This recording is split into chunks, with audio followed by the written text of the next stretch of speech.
So what's up people, and welcome to the chapter 61 discussion of Kaiju number 8 or Kaiju 8号.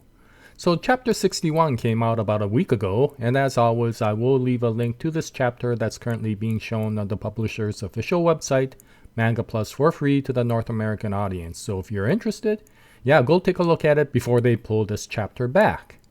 Okay, well, chapter 61, this discussion is going to be relatively short because what happened in 61 was what we kind of expected. This is a continuation of chapter 60 where we saw the story of how Leno was progressing through the eyes of Iharu. And what we see in chapter 61 is Matsumoto Naoya is continuing on with this point of view. And we kind of find out the story of what we expected, which was that Iharu was very much considered a prodigy before he joined the JDF. He excelled at everything at school, and whenever he tried something, he always succeeded with it. But ever since he joined the JDF, he noticed that there were other exceptional students, and all of a sudden, he did not look superior compared to all of these other students. Of course, that started getting to him. What really got to him, though, was when somebody who wasn't considered exceptional, such as Leno, started overtaking him. And that's when he seriously started questioning his capability. Okay, so this is what we kind of expected, and this is what we got. But what I liked about 61 is now, although this is a very generic point of view and story, I'm starting to understand kind of why Matsumoto Naoya is showing this from the point of view of Iharu rather than Leno. What we find out, of course, in 61 is as they continue on with the mission, Iharu seeing that Leno is continuing to excel more and more. We also see that Leno has succeeded to the point where he can now draw out 43% of the capabilities from the battlesuit. But why I say the author gave the story from Iharu's point of view rather than from Leno is that we're starting to see that Leno is becoming addicted to this power.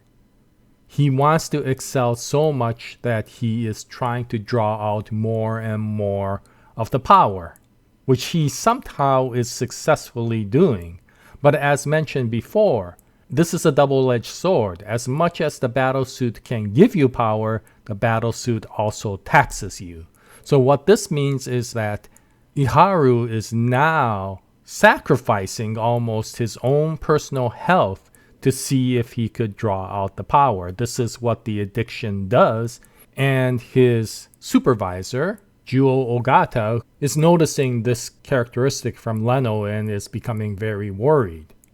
So if this was from the perspective of Leno, we probably wouldn't notice this problem because Leno himself is not noticing this problem. By putting it from the perspective of Iharu, we're seeing it from a third-person perspective. The only other thing I could see in the future is that Iharu will influence whatever situation will happen in the future that will bring Leno back from completely taxing his body out to power up the suit. One thing that this basically indicates is that physically, Leno has overcome the obstacles with the suit. However, now, his problem is not physical, it is completely psychological. And so, he will need somebody to be able to bring him out of this continuous desire to power up. And the only reason I could see Matsumoto Naoya once again bringing Iharu in is so that he could set up this character to be that character that will help Leno out. But in any case, so that was the setup story for chapter 61. It'll be interesting to see what happens in 62. And once it comes out, I'll bring out another video and I hope you join me at that time. But in any case, thank you very much for watching. And as always, Jaya, nice day everyone.